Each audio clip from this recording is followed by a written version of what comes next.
If you served in the National Guard or Reserves and filed a toxic exposure claim under the PACT Act of 2022, you might be heading straight into a legal trap. You have the diagnosis, you have proof of burn pit, particulate matter, or chemical exposure, but the VA denies your claim because of 3 letters on your orders, IDT. Here is what is happening behind closed doors. Under 38 U.S.C. Section 101, federal law treats active duty veterans, Guard members on active orders, and weekend drill members completely differently. The PACT Act expanded toxic exposure benefits for millions of veterans, but it did not rewrite the statutory definition of what counts as qualifying active service. When an active duty veteran files a toxic exposure claim, their service is automatically recognized as active military service. But when a Guard or Reserve member gets exposed to toxic substances during drill weekend, the VA's automated system flags that period as inactive duty training. Instead of granting a PACT Act presumption, the system defaults to a denial, leaving thousands of exposed drill status Guard members holding the bill. To fight this, you have to understand how federal law categorizes your time. Under 38 CFR Section 3.6, your service falls into distinct legal buckets: active duty for training, ADT, and inactive duty training, IDT. Active duty for training includes your annual training, AT, initial active duty training, boot camp, and AIT/tech school, and formal military service schools. Under 38 U.S.C. 101(22), ADT legally covers both injuries and diseases incurred or aggravated in the line of duty. Because ADT includes disease coverage, toxic exposure conditions like chronic sinusitis, asthma, or cancers have a direct legal path to service connection.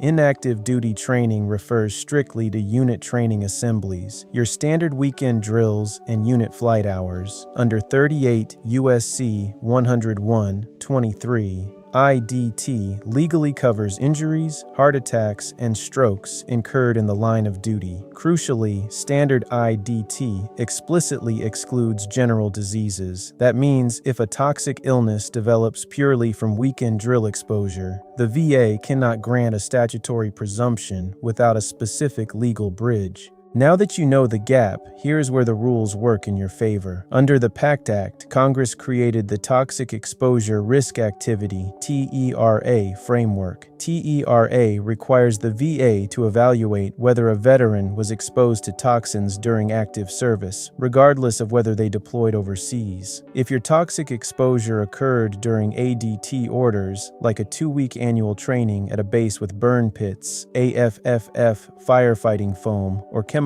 ranges, you meet the threshold of active service. But if your exposure happened at your local armory during IDT drill weekends, you must establish a legal nexus that connects that drill period to an official active service period. A line of duty determination can support claims for acute injuries on IDT, but toxic diseases require additional evidence linking the condition to ADT orders, deployment, or a documented acute exposure event during drill. Simply put, ADT opens the front door to PACT Act presumptions. IDT locks the front door, forcing you to use the side entrance. You cannot just submit your drill point statement. You must convert that service window into verifiable proof of toxic exposure under official orders. Converting your Guard or Reserve exposure claim requires building a bulletproof evidence file. You cannot rely on a NGB Form 22 or a standard DD 214 alone, because drill weekend details and individual drill dates rarely show up on a federal discharge document. To prove your exposure window, you need 4 specific pieces of evidence submitted together in your file. First, you need Title 10 or Title 32 orders showing the exact dates you were on ADT or active status. Second, you need DA Form 1380 or AF Form 4 OA pay and point summaries proving physical presence during IDT drills. Third, you need safety data sheets or unit maintenance logs proving toxic chemicals, solvents, or particulate matter were present at your drill location. And fourth, if an acute toxic event occurred on drill weekend, You need a line of duty determination or medical evaluation to legally convert that injury period into a recognized service event. Think of your claim like trying to get onto a military installation. Active duty orders are like a military ID card. You scan it and the gate opens. IDT drill records are like a visitor pass. It gets you onto the property, but you need a secondary escort and paperwork to get inside the secure building.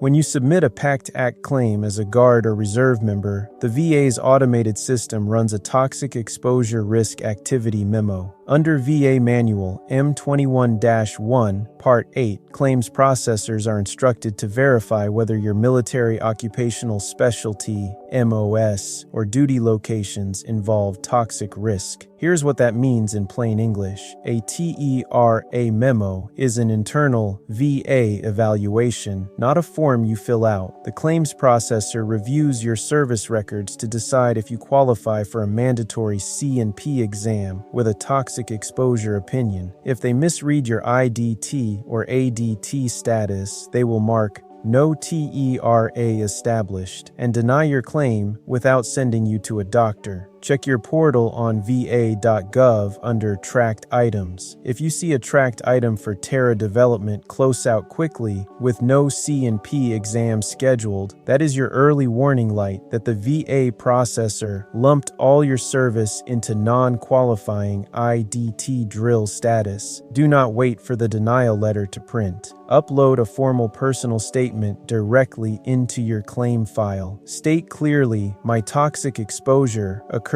during active duty for training, ADT, under Title 32, orders from date to date at location. I am requesting a TERA concession and a C&P medical opinion under 38 U.S.C. 1168. If the VA denies your claim claiming no active service exposure, file a higher-level review under 38 CFR 3.2601. Point out that the reviewer failed to evaluate your ADT orders under 38 CFR 3.6C, which constitutes a duty to assist error under 38 U.S.C. 5103A. If you locate missing ADT orders, unit records, or SDS sheets after a denial, file a supplemental claim under 38 CFR 3.2501. Submitting this evidence as new and relevant forces the VA to reopen your claim and preserve your original effective date. Think of the TERA memo like a bridge over a river. If the VA processor thinks you are only on IDT weekend drill, they build half the bridge and stop. Your job is to hand them your ADT orders and unit logs to complete the bridge so your claim can cross over to approval. Watching how the VA classifies your duty status puts the power back in your hands. The proactive veteran checks their orders, highlights their ADT training periods, and uploads lay statements pinning down exact toxic exposure locations. If the VA overlooks your ADT service or misclassifies your exposure, you use higher-level reviews or supplemental claims to enforce the law and get your PACT Act benefits granted. At the end of the day, your toxic exposure doesn't care whether you were on Title 10, Title 32, ADT, or IDT. A toxin affects your body the exact same way. But the VA's legal system cares deeply about those labels. Once you master the difference between ADT and IDT, you stop letting administrative codes dictate your health care. By organizing your orders, proving your training status, and holding the VA accountable to TERA rules, you build an unbroken chain of evidence. You ensure your asthma, sinusitis, or toxic illness is recognized for what it is, a service-connected condition earned in uniform. Don't let a clerk's misunderstanding of guard duty status cost you the benefits you earned. Take command of your records, enforce your rights under the PACT Act, and get the rating you deserve. You don't have to guess whether your service qualifies. We built the ADT versus IDT service classifier. Enter your duty status, dates, and the condition you're claiming. It tells you if you're covered and pulls the records to prove it. It's built, it's waiting, it's yours. Use it. Before we close, nothing here is a promise of any particular rating. Every claim is different. What we give you is the cleanest way way we know to execute. For Guard and Reserve, Women Veterans, Step by Step, the frameworks that tie it all together, or Benefits News, subscribe to the channel that fits your fight. That is how you convert your Guard duty into qualifying service. Next, TERA, the Uniformed Services Employment and Reemployment Rights Act, and what your employer must do when you return from military orders. Reemployment, benefits continuation, seniority restoration will show you the law and how to document violations, unlock your file, claim your status,